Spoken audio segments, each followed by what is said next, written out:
নতুনের মুখে পার্বতী আর অনন্যা ষড়যন্ত্রের কথা জানতে পেরে স্বর্গজিৎ বাবু এবার অনন্যাকে কষিয়ে থাপ্পড় মারলো। হ্যাঁ বন্ধুরা, এমনটা হতে চলেছে আজকের পর্বে। বিস্তারিত জানতে ভিডিওটিতে লাইক দিয়ে চ্যানেলটিকে সাবস্ক্রাইব করে পুরো ভিডিওটি তোমরা দেখতে থাকো। গল্পের শুরুতে আমরা দেখতে পারবো ও আশীর্বাদের পর নতুনরা বেরিয়ে পড়বে, কিন্তু নতুন কিছুতেই পার্বতীর সাথে একই গাড়িতে যাবে না।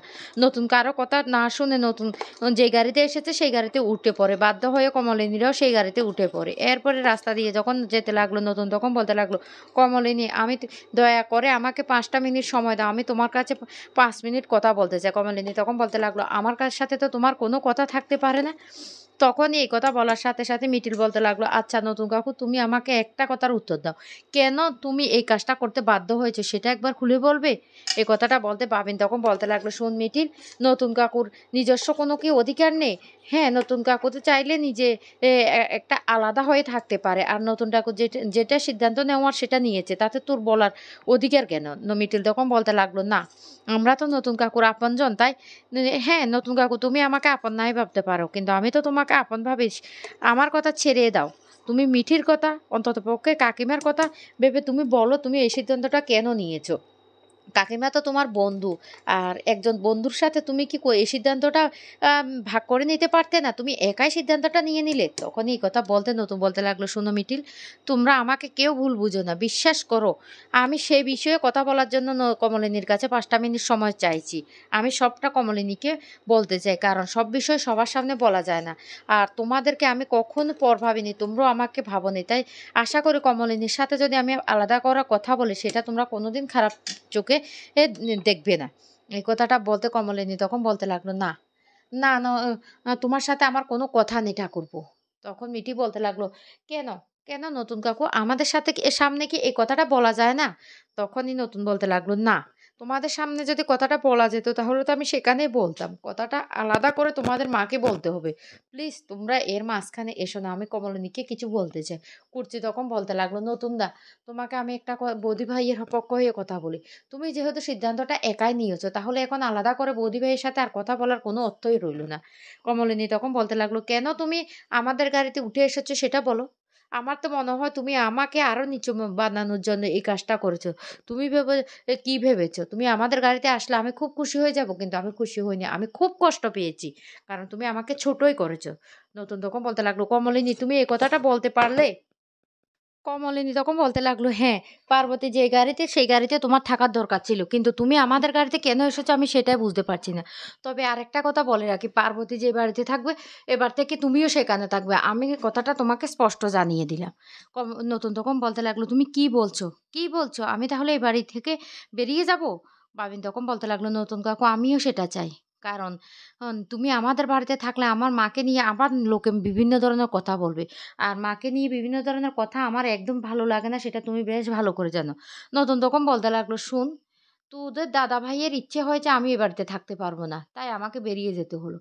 যখন তোদের দাদা ভাই বাড়ি থেকে বের হয়ে গেছে, তখন আবার তোদের ইচ্ছা হয়েছে আমাকে এই বাড়িতে নিয়ে আসার, আমি আবার এসেছি। আমি কি শাকের করাত?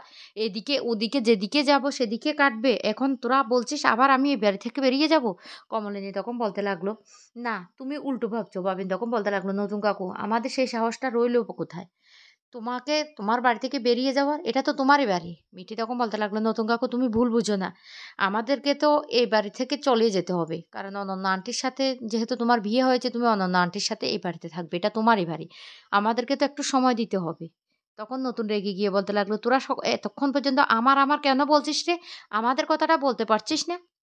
কমলিনী তখন বলতে লাগলো, শুনো, এক বাড়িতে থাকা আমাদের পক্ষে সম্ভব হবে না, কারণ আমাদের সাথে পার্বতীর কম্ফর্টেবল নাও হতে পারে, এমনকি পার্বতীর সাথে আমাদেরও না হতে পারে। তুমি ভেবো না আমরা সবাই অ্যাডজাস্ট করে একই বাড়িতে থাকবো, একই বাড়িতে আমরা কিছুতে থাকতে পারবো না। তাই আমাদের কয়েকটা দিন সময় লাগবে, আপাতত আমরা এই বাড়ি থেকে চলে যাওয়া পর্যন্ত তুমি এই পার্বতী ওই বাড়িতে থাকবে, ওখানে থাকবে। এইদিকে গাড়িতে অনন্যা হঠাৎ করে বলতে লাগলো, কি পার্বতী, তোমার মনটা খারাপ হয়ে যাচ্ছে? স্বাভাবিক তো, খারাপ হওয়ার কথা। বর এক গাড়িতে যাচ্ছে, বউ এক গাড়িতে যাচ্ছে। রেশমি তখন বলতে লাগলো, এই বাবা, প্রথম দেখলাম বউ আলাদা করে যাচ্ছে আর বর নাচতে নাচতে বুড়ির গাড়িতে উঠে পড়লো। তখন স্বর্গজিৎ বাবু বলতে লাগলো, শুনো, আমার তো মনে হয় না পার্বতীর মনটা খারাপ হয়ে আছে, তোমরা খুচিয়ে খুচিয়ে ওর মনটা খারাপ করে দিচ্ছ। অনন্যা তখন বলতে লাগলো, তুমি তুমি এটা কি ধরনের কথা বললে? তখন এই কথাটা বলতে রেশমি তখন বলতে লাগলো, আচ্ছা স্বর্গজিৎ দা, আপনি বলুন না, একটা মেয়ে বিয়ে করে সবেমাত্র শ্বশুরবাড়িতে যাচ্ছে আর সেখানে বরই তার পাশে নেই। এ সময় তো তার পাশে বর থাকা দরকার। আমরা হলে কি করতাম? আমরা কি মেনে নিতাম? তখন এই কথা বলতে স্বর্গজিৎবাবু বলতে লাগলো, "শুনুন, আমি একটা কথা বলি, বিয়েটা তো ও পার্বতীর মত নিয়ে হয়নি। বিয়েটা হয়েছে নতুনের মত নিয়ে। আর যেহেতু ওরা দুজন কথা বলে সিদ্ধান্ত নিয়েছে বিয়েটা করবে, তাহলে ওদের বিয়েটা হয়েছে। এখন নতুন যে এটা ভালো সিদ্ধান্ত নিয়েছে, ওর সিদ্ধান্তই আমাদেরকে মেনে নিতে হবে।" অনন্যা তখন বলে উঠে, "শুধু কি তোমার ভাইয়ের একারই সিদ্ধান্ত? পার্বতীর কোনো সিদ্ধান্তর কি দাম নেই?"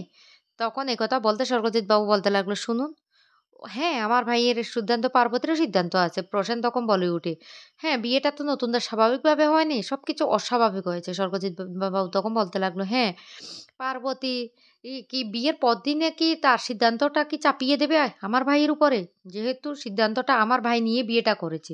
কি পার্বতী, তোমার কি অসুবিধা হচ্ছে?" পার্বতী তখন বলতে লাগলো, "না স্বর্গজিৎদা, আমার তো কোনো অসুবিধা হচ্ছে না। আমি তো কোনো কথাই বলছি না।" তখন বলতে লাগলো, "ঠিক আছে।" তখন অনন্যা কথা ঘুরিয়ে বলতে লাগলো, "আচ্ছা ঠিক আছে, তাহলে তুমি আপাতত আমাদের কাছে থাকো। আমাদের দুজনের না ওই বাড়িতে থাকতে প্রচণ্ড কষ্ট হয়। তুমি যদি আমাদের মাঝখানে থাকো তাহলে খুব ভালো হয়।" এদিকে নতুন তখন বলতে লাগলো, "শুনো কমলিনী, আমি আবারও অনুরোধ করছি, আমি তোমার সাথে কিছু কথা বলতে চাই। আমার কিছু কথা আছে, তুমি আমার কথাটা শুনবে না?" তখনই কমলিনী বলতে লাগলো, "কেন? আমার সাথে তোমার আর কিসের কথা তুমি বলো? আমার তো মনে হয় না আর কোনো কথা থাকতে পারে। আর তুমি বিশ্বাস করো, তুমি বিয়ে করেছো তাতে আমাদের কোনো অভিমান নেই। এটা তুমি করতেই পারো। আমরা সবসময় বলে এসেছি।" কুচি তখন বলতে লাগলো, "নতুনদা, এটা তোমার সিদ্ধান্ত। আমরাও চাই তুমি বিয়ে করো, সুখী হও। কিন্তু আমাদের একটাই অভিমান, তুমি কি এই সিদ্ধান্তটা নেওয়ার আগে আমাদের কাছ থেকে কিছু জানতে চাইবে না?" তখন নতুন বলতে লাগলো, "সব প্রশ্নের উত্তর আমি কমলিনীকে দেব।" কমলিনী তখন বলতে লাগলো, "আমি কি বলেছি আমাকে সব প্রশ্নের উত্তর দিতে হবে?" নতুন তখন বলতে লাগলো, "প্লিজ, আমি তোমাকে সব প্রশ্নের উত্তর দিতে চাই। বাবিন, মিঠি, মিটিল, তোদের সবার সামনে বলছি। তোদের কোনো আপত্তি থাকবে না তো?"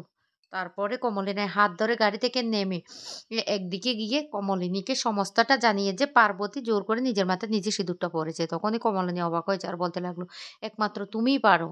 আমি কি করব বলো? আমাকে আরো থ্রেট দিয়েছে। আমি যদি এই কথাটা পাবলিকলি করি তাহলে? তাহলে কিন্তু যে ও আমার নামে থানায় গিয়ে মামলা করবে।"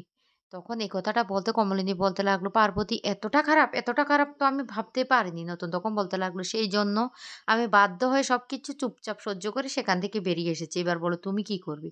তখনই কমলিনী বলতে লাগলো, "এই কথাটা তো তোমার দাদাকে একবার জানানো দরকার। তোমার দাদাকে জানানো দরকার।" তখনই নতুন বলতে লাগলো, "তাহলে বাড়ি গিয়ে দাদাকে কথাটা বলব।" এরপরে বাড়ি গিয়ে স্বর্গজিৎ বাবুকে নতুন সবটা খুলে বলি। আর তখনই স্বর্গজিৎ বাবু অনন্যা আর পার্বতীর চক্রান্তের কথা নতুনের মুখ থেকে জানতে পেরে অনন্যাকে কষিয়ে থাপ্পড় মেরে বলতে লাগলো, তুমি আর কোনোদিন শুধরোবে না? ছেলেকে হারিয়েছ, সেটাও তোমার জন্য। তোমার জেদের জন্য তুমি আজকে সবকিছু হারিয়েছ। তারপরও তুমি আমার ভাইয়ের পিছনে উঠে পড়ে লেগেছ? তুমি কি আর কোনোদিন শুধরাবে না? এত বড় আঘাতের পর তো মানুষের মুখ দিয়ে কথাই আসে না। তারপর তোমার মাথায় এত চক্রান্ত?" অনন্যা তখন কিছু বলার চেষ্টা করলে স্বর্গজিৎ বাবু তখন বলতে লাগলো, "আমি ভুল করেছি। আমি যে সিদ্ধান্তটা নিয়েছিলাম যে তোমার সাথে কোনোদিন থাকবো না, সেটাই আমার সঠিক সিদ্ধান্ত ছিল। আমি ভুল করেছি। আমি ভেবেছি ছেলেকে হারিয়ে তুমি নিশ্চয়ই নিঃস্ব হয়ে গেছো। তুমি আর আগের মতো নেই। তুমি আর কোনোদিন শুধরাবার পাত্র নয়। তাই আমি আর তোমার কাছে থাকবো না। আমি বলে দিলাম।" তো বন্ধুরা, এমনটা হলে কেমন হবে অবশ্যই কমেন্ট করে জানাবে।